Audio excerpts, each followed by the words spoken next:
Hello, everybody. Welcome back to Read and Reread. I am Angelia, and today I am coming in with another installment in my sporadic series, Time Warp Tuesday. If you are new to the channel, since the last time I made one of these videos, hello and welcome. I will briefly explain. Time Warp Tuesday is when I go back into one of my old reading journals and I see what I was up to, and usually I pick sort of a parallel season or month or time period to where we are now, but in another year. I've been keeping a written reading journal since about 2000, maybe the year 2000. And so I have all these journals so I can open them up at random and see what I was reading. I just record a little entry on each book I read, a page or less. I do my TBR, but I call it a consideration list in the front of each year, and then a little wrap up at the end. It used to be, back before I started doing YouTube and I was still working full time, I used to usually, one journal would have 2 years in it. And now, with so much more time to read and also just the magic and wonder of YouTube conflating my reading and my TBR, I now need 2 journals in 1 year instead of 1 journal in 2 years. So I decided for today to take a look at what I was reading. This one doesn't go way back. This one is only to the beginning of the year 2020. Yes, the little window of innocence and oblivion right before all of the quarantines and shutdowns. So it's not long ago, but it's definitely a divide for most of us. We kind of remember what was happening right before that, and then all the stuff that kind of happened during and after. For me, for my family, 2020, the beginning of 2020, I was still working full time, and so was Stephen. We were school librarians, and our daughter was a senior in high school. And I would say in January 2020, she had already chosen her college, and we were starting to kind of fill out papers and forms and stuff about that. And it was all the excitement of the last semester and graduation and prom and all these things that didn't actually end up happening, really. But that was what was going on going into it.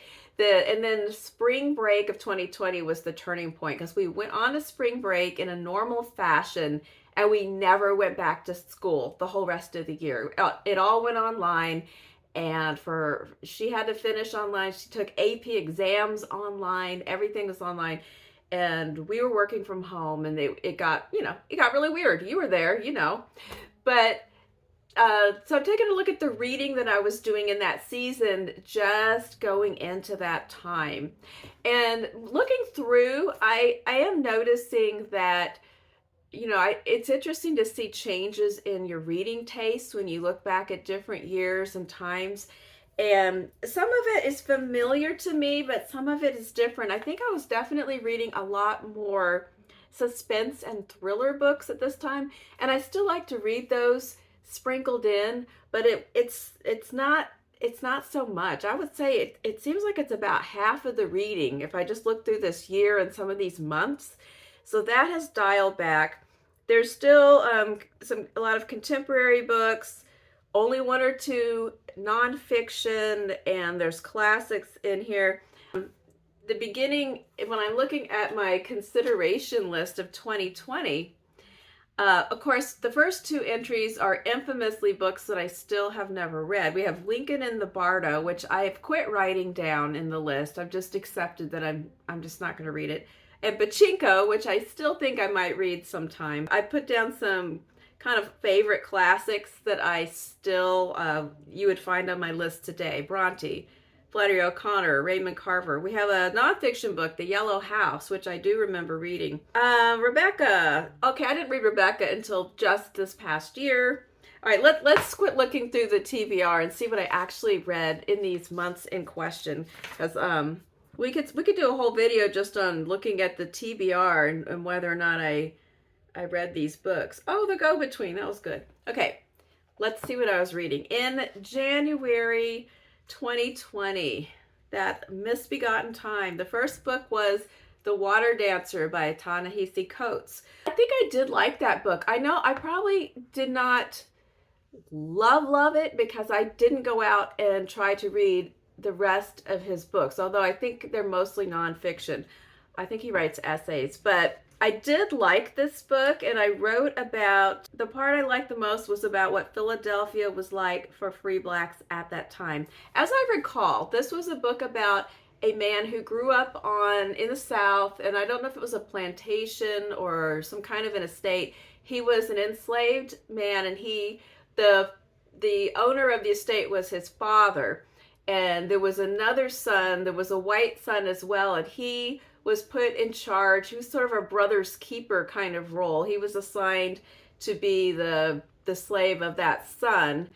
And I think the son was, I can't remember what was wrong with the son. I don't know if he was just a hot mess of some kind. I don't remember what the problem was, but I remember there was just like always something that he was trying to keep that son out of all kinds of trouble. And he eventually escapes. And he had some skills. He was really smart. And I can't remember, like he had a photographic memory, and maybe he had, I mean, he could copy people's writing or something. He had some special skills. So I do remember liking all the parts about what Philadelphia was like and the society of free black people there at the time. I think that I mentioned Harriet Tubman is an actual character in the book.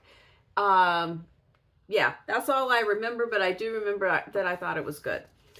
All right, then I read, okay, this one, I guess I didn't like this book very much.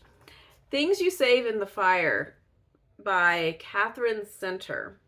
And there is one short paragraph. Here's all that I said about the book. And I'm going to say this might have been a case of bad timing, because I think, from what I have heard, I think this author is better than what I say here, but I'm not sure. I've never read another book by her. Somehow this book managed to be very predictable and fluffy while incorporating some serious topics. Just not that challenging, I guess, but kind of a comfort food of a book. Okay, so I will both acknowledge and refute something about this review, because I think that there is a time and a place for a comfort food book. And when it is the right time for that, this kind of book can be very satisfying and just right. Apparently this was not the right time, and I was just disappointed that there wasn't much there in this book. So, and I have not read other books by her, but they often look appealing. I mean, I've picked them up and looked at them. So if there's another book I should ever try by Katherine Center, and tell me if she's fluffy or not the rest of the time, because I feel like I might have done her a little dirty in that review. Okay, the next one is Ninth House by Leigh Bardugo. Okay, I loved this book at the time. So this book made the rounds through our house, and Emma Grace, I think it was her book, and I kind of forgot it was her book, and it moved with me, and then she saw it in my shelf, and she's like, hey, that's mine, and she took it. So, and then recently a sequel came out, and we did give that to her. I don't know if she ever finished it. She said it was actually kind of slow. And I remember being exciting that it was going to come out and I was going to read it, and then she was sort of slogging through it and people weren't talking about it a whole lot, so I think it might have been not that great of a sequel. But anyway, the original review is very positive. It says, wee! Non-stop action, interesting characters, cliffhangers, and a number of unresolved issues. Galaxy had one hell of a freshman year at Yale. And then it goes on with some spoilery things. It's about a girl named Alex, or her name is Galaxy, but she goes by Alex. And she is plucked pretty much off the streets or out of a hospital bed. She survives an event in which everyone else dies. And her role in the whole event is a little murky. But she has been living on the streets. I can't remember if she uses drugs or just the people that she's with. But anyway, some kind of a mysterious stranger shows up and invites her for a free ride at Yale, and says that, it's a special kind of scholarship and her potential has been spotted. And in most cases you'd think this was kind of a red flag, but she really was completely down and out. So she decides to take the opportunity. And the skill about her that has been spotted is that she can communicate with the dead. And why they need her at Yale, you have to, it has to do with these different houses and a secret society and a whole bunch of fantasy weird stuff, but it is a very fun thriller, adventure fantasy kind of thing. The only book I've read by Leigh Bardugo.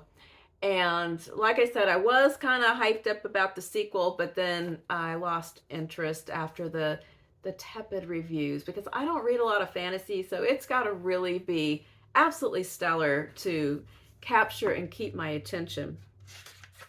All right, reading on in the springtime of the oblivion, or the winter of the oblivion.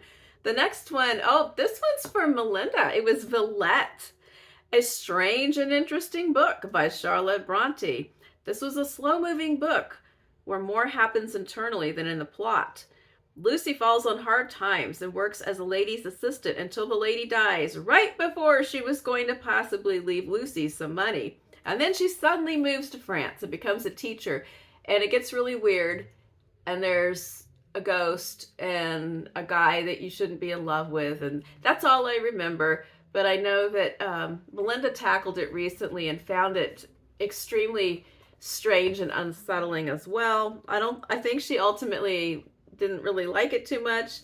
I guess I need to reread it too and see what happens to me. And I did end with, I don't even remember this character, but I wrote, Madame Beck is the weirdest and most intriguing character. Don't remember her. I should probably read it again. I have this book. I don't know why I didn't. Hold on. I think this was around the time that my family gave me this beautiful Bronte set. I forgot that I actually do have Villette, and look how pretty it is. And I forgot that it was this long, though. Why did I think it was a shorter book? Ooh, it's kind of a little bit chunky. So, yeah, I mean, it's sort of on my really long reread list. It's not up in the ones that I have this sort of more urgent desire to reread, but I would like to give it another try someday. Every time I look at this, I think of that, remember that horrible song, What Does the Fox Say? There was like a whole fox thing going on for a while. Do you remember that? Foxes on clothes. There's always like an animal fad. It was foxes, llamas, sloths, which sloths are really one of my favorite animals. There's been a couple of elephant crazes, owls. There's always an animal that's sort of the hot thing. I don't know what it is right now. I've seen a lot of stuff with mushrooms on it. All right, so after Villette, I read The Night Fire by Michael Connelly. I was reading these Bosch and Ballard books for a while. It started out just being about Renee Ballard, who is a detective in LA who works the overnight shift, but it sort of started having Harry Bosch in them, because she starts working cold cases and she calls him in. A lot of times he was involved or he knows something about this previous case, and he's a retired detective. And he has his whole long series, and of course the TV show as well that I've watched. I was enjoying these Bosch and Ballard mystery books for a while. I kind of faded out on them and lost interest. But this one was The Night Fire. I do not remember this plot whatsoever. I cannot tell you. They all have these really vague titles, so when you see them, you can't remember which one you read or not, because they all are like The Night Shift, The Night Fire, The Last Fire, The Overnight Fire. I mean, they're always just kind of vague, and there's nights and fires and... All right, so the next book, let's just go on.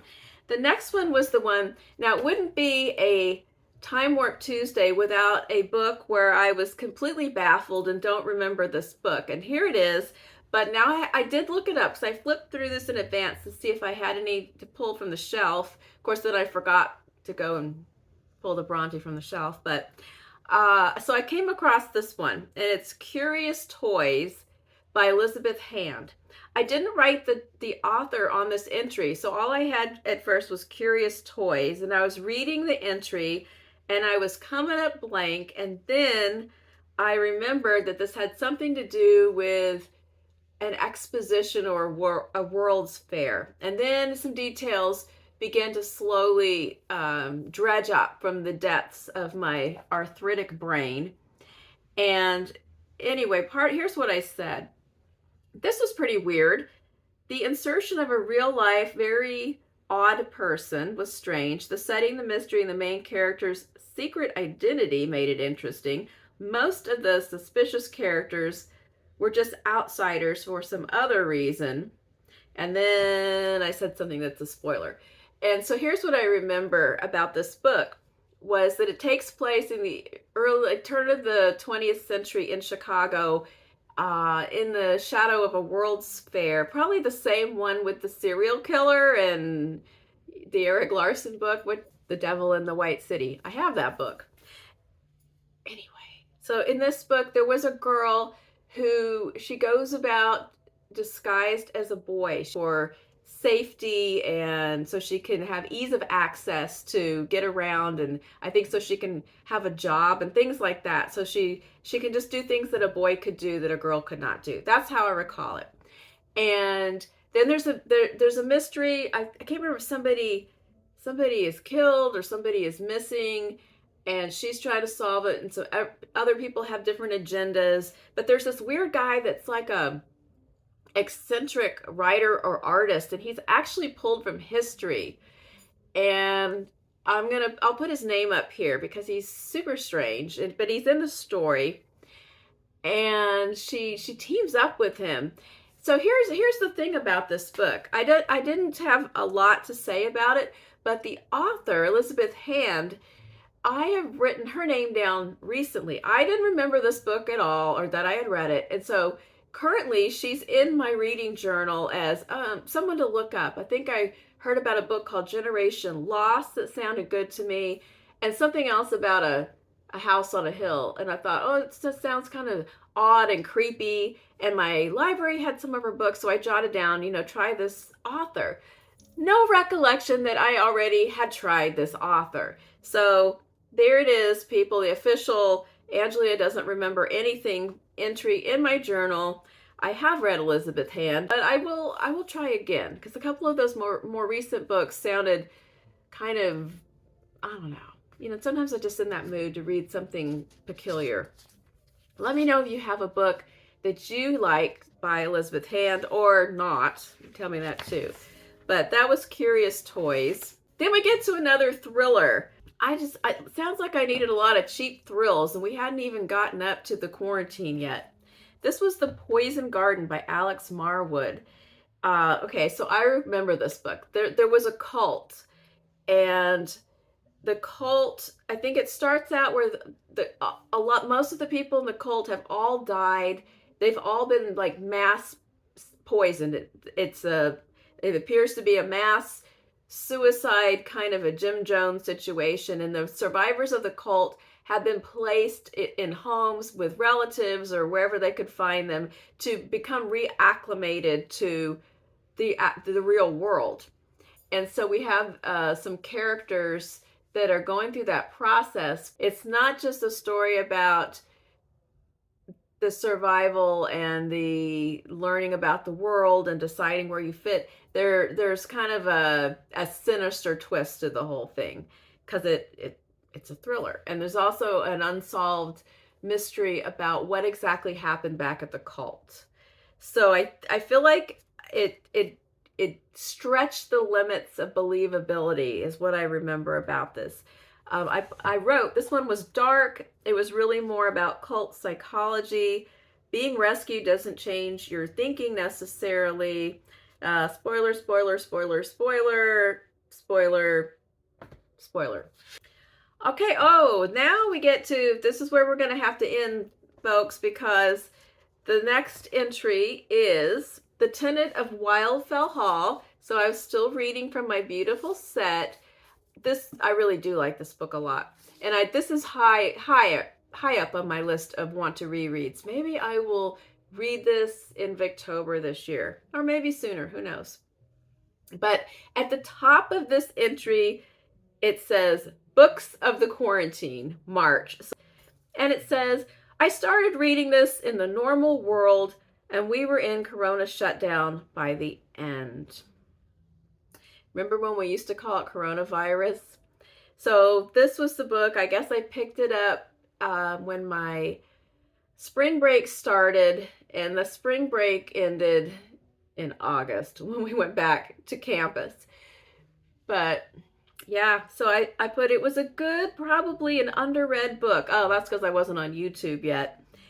Helen is super annoying but really interesting. The 18-year-old who won't listen and chooses the wrong man, a timeless tale. And then her evolution into adulthood and realizing the unredeemable depths of her husband's crappiness. And then the rest is spoilers about my thoughts on the other characters, which I will save until I reread the book. But I did have thoughts about whether or not it's about a woman. It was controversial at the time because it's about a woman who gets divorced. And there is no question that she should have gotten divorced because the husband is really awful.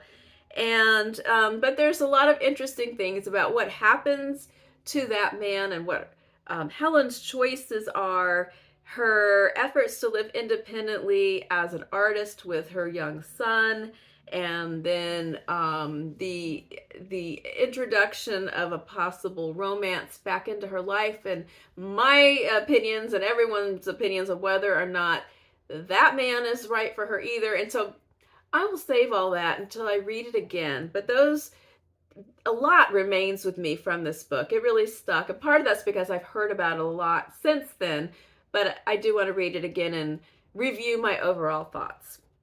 Okay, and that's where we're going to have to stop because then we just segue. Then there was a lot of reading at that point because the time suddenly opened back up. I was working from home, but it wasn't that intense. It was just a few hours a week that I had some tasks to do, some contributions to make, but I couldn't really do most of my job as a librarian from my house.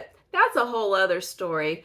But those were the books I was reading right before the curtain fell on the school year of 2020 there. And anyway, do you remember what you were reading right before that time? And any of these books or authors that you want to comment on? I will be back.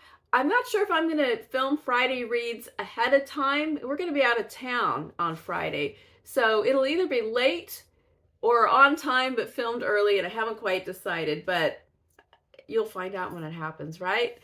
Until then, take care, and I will see you soon. Bye-bye.